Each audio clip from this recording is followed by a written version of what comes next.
Hey everybody, this is chapter 2 of Animal Farm. In our first chapter, we were introduced to our main protagonists, who are a group of animals. We don't get to know a lot of them too well, but we know that there's a lot of pigs, there's some horses, there are a couple of cats and ducks and whatnot. But the lead person who was talking throughout most of this was a older pig named Old Major. Yeah, I had to look myself here. But yeah, Old Major, he's 12 years old, and what he is proposing to everybody is that they have a revolution. He's saying, enough's enough, mankind has treated us poorly for too long, it's time for us to rebel against them. So that's where we're going to begin right now, chapter 2. 3 nights later, Old Major died peacefully in his sleep. His body was buried at the front of the orchard. This was early in March, and during the next 3 months, there was a lot of secret activity. Major's speech had given to the more intelligent animals of the farm a completely new outlook on life. They did not know what the rebellion predicted by Major when it would take place, so they had no reason for thinking that it would be within their own lifetimes. But they saw clearly that it was their duty to at least prepare for it. Their work of teaching and organizing the others fell naturally upon the pigs, who were generally recognized as being the cleverest of all animals. Preeminent among the pigs were 2 young boars named Snowball and Napoleon, who Mr. Jones was breeding up for sale. Napoleon was a large, rather fierce-looking Beerskyer boar, the only Beerskyer on the farm, not much of a talker, but with a reputation for getting in his own way. Snowball was more of a vivacious pig than Napoleon. He was quicker in speech and more inventive, but was not considered to have the same depth of character. All the other male pigs in the farm were porkers. The best known amongst them was a fat pig named Squeaker, with a very round cheeks, twinkling eyes, nimble movements, and a shrill voice. He was a brilliant talker, and when he came arguing some difficult point, he had a way of skipping from side to side and whisking his tail, which was somehow very persuasive. The others said of Squeaker that he could turn black into white. These 3 had elaborated Old Major's teaching into a complete system of thought, to which they gave the name of the animalism. Several nights a week after Mr. Jones was asleep, they held secret meetings in the barn and expounded the principles of animalism to the others. At the beginning, they met with much stupidity and apathy. Some of the animals talked of duty or loyalty to Mr. Jones, whom they referred to as Master, or made elementary remarks such as, Mr. Jones, feed us. If he were gone, we should starve to death. Others asked such questions as, why would we care what happens after we are dead? Or, is this rebellion going to even ever happen anyways? What difference does it make whether we work for it or not? And the pigs had great difficulty to making them see that this was contrary to the spirit of animalism. The stupidest questions of all that were asked by Molly, the white mare. The very first question she asked Snowball was, will there still be sugar after the rebellion? No, said Snowball firmly. We have no means of making sugar on this farm. Besides, you do not need sugar. You will have all the oats of hay that you'll want. And shall I still be allowed to wear ribbons on my mane? Asked Molly. Comrade, those ribbons that you have there are devoted for a badge of slavery. Can you not understand that liberty is worth more than ribbons? Molly agreed, but she did not sound very convinced.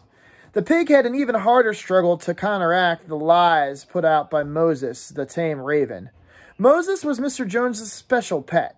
He was a spy and a talebearer, but he was also a clever talker. He claimed to know of all the existence of a mysterious country called Sugar Candy Mountain, to which all animals went when they died. It was situated somewhere up in the sky, a little distance above the clouds, Moses said. In Sugar Candy Mountain, it was Sunday 7 days a week. Clover was in season all year round there in Sugar Cane Mountain, and lump sugar and sinseed cake grew on the hedges. The animals hated Moses because he told tales and he never worked. But some of them believed in Sugar Candy Mountain, and the pigs had to argue very hard to persuade all of them that there was no such place. Their most faithful disciples, though, were the 2 cart horses, Boxer and Clover. These 2 had great difficulty in thinking anything for themselves, but having once accepted the pigs as their teachers, they absorbed everything that they were ever told by them, and they passed it on to all the other animals by simple arguments. They were unfailing in their attendance of the secret meetings in the barn, and they led in the singings of Beasts of England, which was the meetings always ended with every time. Now, as it turned out, the rebellion was achieved much earlier and much more easily than anyone could have ever expected. See, in past years, Mr. Jones, although a hard master, had been a capable farmer, but as of late he had fallen on evil days. He had become much disheartened after losing money in a lawsuit, and had taken to drinking more than what was good for him. For whole days at a time, he would lounge in his Windsor chair in the kitchen, reading the newspaper, drinking and occasionally feeding Moses on crust of bread soaked in beer. His men were idle and dishonest, the fields were full of weeds, and buildings wanted roofing, the hedges were neglected, and the animals were underfed. June came in, and the hay was almost ready for cutting. On Midsummer's Eve, which was a Saturday, Mr. Jones went into the Willingdon and got drunk at the Red Lion, and he did not come back until midday on Sunday. The men milked the cows in the early morning, and then had gone out rabbiting without bothering to feed the animals.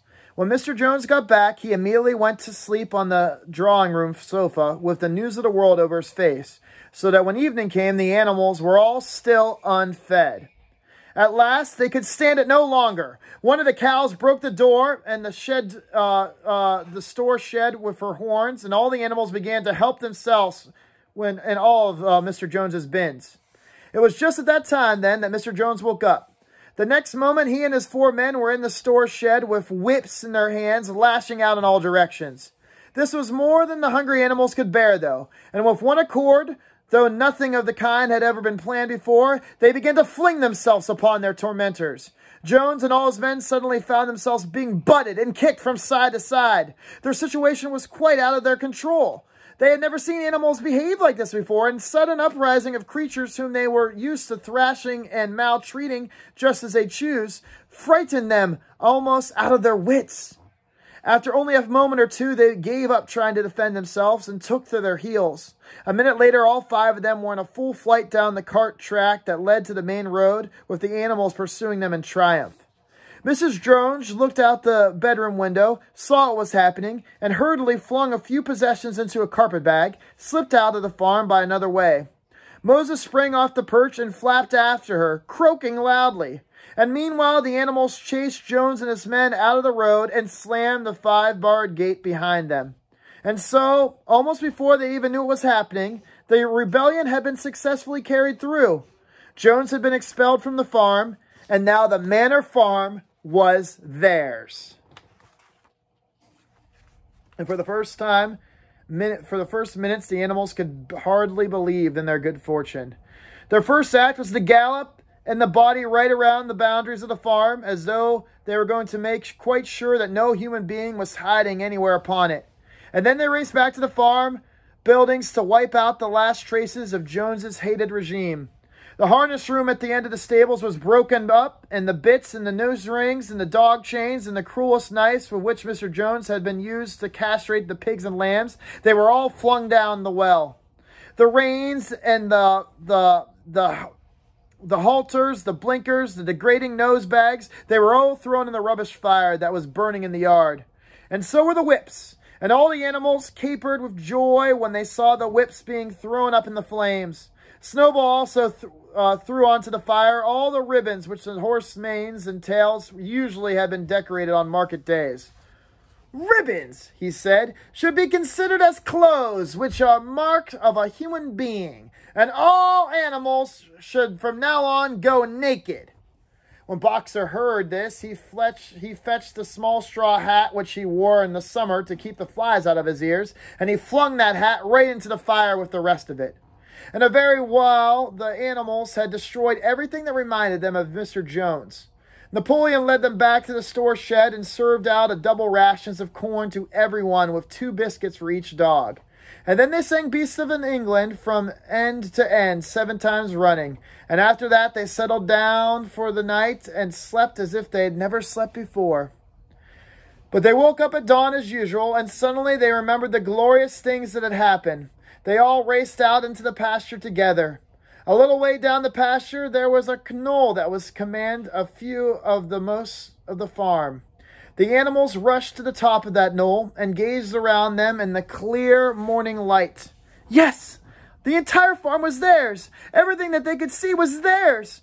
In the ecstasy of that thought, they gamboled round and round. They hurled themselves into the air in great leaps of excitement. They rolled in the dew. They cropped mouthfuls of sweet summer grass. They kicked up clods of the black earth and snuffed its rich scent. Then they made a tour of inspection of the whole farm, and they surveyed with speechless admiration the plowland, the hayfield, the orchard, the pool, the spinnery.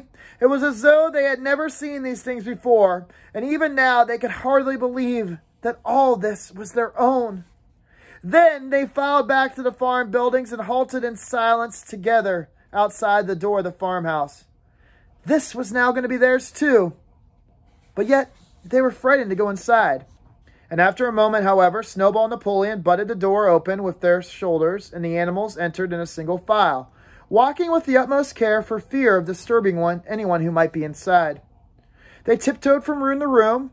They were afraid to speak without a whisper, and they gazed in a kind of awe at the unbelievable luxury. They gazed at the beds with their feather mattresses and looking glasses. They gazed at the horsechair sofa, the Brussels carpet, the lithograph of Queen Victoria over the drawing room mantelpiece. They were just coming to the stairs when Molly was discovered to be missing. Going back, the others found that she had remained behind in the best bedroom. She had taken a piece of blue ribbons from Mrs. Jones' dressing room and was holding it against her shoulder and admiring herself in the mirror in a very foolish manner. The others reproached her sharply, and then they went outside. Some hands hanging in the kitchen were taken out for burial, and the barrel of beer in the scullery was drove in with a kick from Boxer's hoof. Otherwise, though, nothing in the house was touched. A unanimous resolution was passed on the spot that the farmhouse should be only preserved as a museum. All those agreed that no animals would ever live there. The animals had their breakfast, and then Snowball and Napoleon called themselves together again. "Comrades," said Snowball, "it is 6:30, and we have a long day before us. Today we begin the hay harvest, but there is another matter that we must attend to first." The pigs now revealed that during the past 3 months they had taught themselves to read and write from an old spelling book which belonged to Mr. Jones' children, and which they had been thrown in the rubbish heap. Napoleon sent for pots of black and white paint and led the way down to the 5-barrel gate that gave on the main road. Then Snowball, for it was Snowball who had been the best at writing, took a brush between the 2 knuckles for his trotter, and he painted out Manor Farm from the top bar of the gate, and in its place he painted Animal Farm. This was to be the name of their farm from now onwards. And after that, they went back to the farm building where Snowball and Napoleon sent for a ladder, which they caused to be set against the end wall of the big barn. They explained that by their studies of the past 3 months, the pigs had succeeded in reducing the principles of animalism to 7 commandments. These 7 commandments would be inscribed on the wall, and they would form an unalterable law by which all animals on Animal Farm must live for hereafter. With some difficulty, for it was not easy for a pig to balance himself on a ladder, Snowball climbed up and set to work with Squealers a few rungs below him, holding the plant pot. The commandments were written on the tired wall in great white letters that could be read 30 yards away. And they ran thus. The 7 commandments. Commandment 1. Whatever goes upon 2 legs is an enemy. Commandment 2. Whatever goes on 4 legs or has wings is a friend. Commandment 3. No animal shall ever wear clothes. Commandment 4. No animal shall ever sleep in a bed. Commandment 5. No animal shall ever kill another animal. Commandment 6. No animal shall drink alcohol. Commandment 7. All animals are equal. It was very neatly written, and the excerpt that friend was written friend, and one of the S's was the wrong way around, but the spelling was correct all the way through. Snowball read it aloud for the benefit of the others, and all the animals nodded in complete agreement, and the cleverer ones all at once began to learn the commandments by heart. "Now, comrades," cried Snowball, throwing down the paintbrush, "to the hayfield! Let us make it a point of honor to get to the harvest more quickly than Jones and his men could ever do." But at this moment, the 3 cows, who had seemed uneasy for time in the past set up a loud lowing. They had been milked for 24 hours. They hadn't been milked in 24 hours, and their udders were almost bursting. After a little thought, the pigs sent for buckets, and they milked the cows fairly and successfully, and their trotters being well adapted to the task. Soon there were 5 buckets of frothing, creamy milk, to which many of the animals looked with considerable interest. "What is going to happen to all that milk?" said someone. "Yeah, Jones used to mix something into their mash or something," said one of the hens. "Never mind the milk, comrades," said Napoleon, placing himself in front of the buckets. "That will be attended to. The harvest, though, is more important. Comrade Snowball is going to lead the way. I shall follow in a few minutes. Forward, comrades! The hay is waiting." And so the animals trooped down to the hayfield to begin the harvest. And when they came back in the evening, it was noticed that all of the milk had somehow disappeared. Guys, as I close out here, I just want you to kind of think about this. First off, I just want you to imagine, especially for those farmers out there, imagine if all of your animals somehow did get together and rebel. One thing I've had when I've taught this in class in the past is sometimes kids will go, wait a minute, how in the world would these humans be able to be overthrown by animals? But I want you to think about how terrifying it would be if all of a sudden like a group of cows and horses just charged at you angrily. It would be pretty scary. I want you to think to yourself, do you think this can work? Are the animals going to be able to live by their commandments? Are they going to be able to make things go successfully? So with that, guys, I hope everyone takes care, and I'll see you guys later. Bye.